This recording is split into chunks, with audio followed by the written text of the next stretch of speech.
আল্লাহ তাআলা বলেছেন আত্মহত্যা করবা না, হারাম। যে ব্যক্তি আত্মহত্যা করে তার জানাজা কোন আলেম তার জানাজা পড়াবে না। সামান্য সলিমুদ্দি কসিমুদ্দি জাতীয় কয়েকজন লোক যাবে আর একটা মুয়াজ্জিন জানাজা পড়ায় কবরে ধুয়ে দেবে। বড় জানাজা হবে না, বড় আলেম জানাজা পড়াবে না, যেহেতু সে জাহান্নামে যাবে। আত্মহত্যাকারী কোথায় যাবে? কিন্তু এই যুবক পোলাপানগুলি ওরা তো বোঝে নাই, ওদেরকে বুঝানো হইছে যে তোমরা যদি এই কামটা করো একেবারে বেহেশত তো যাবাই, মরার সাথে সাথে আল্লাহর সামনে গিয়ে হাজির হয়ে যাবে।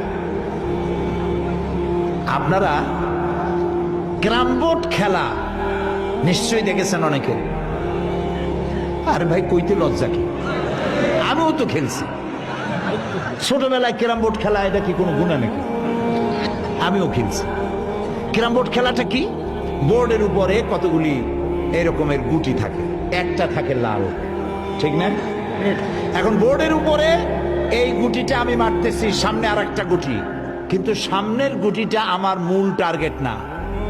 এই গুটিকে ওটাকে হিট করবে, সে ধাক্কা খাইয়া মারবে লালটাকে, লালটা পড়ে যাবে পকেটে।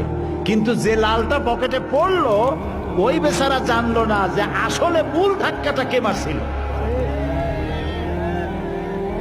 কাজী এই যে যুবক পোলাপানগুলি ইসলামের জন্য জীবন দিতে, জীবন দেওয়া সহজ ব্যাপার না।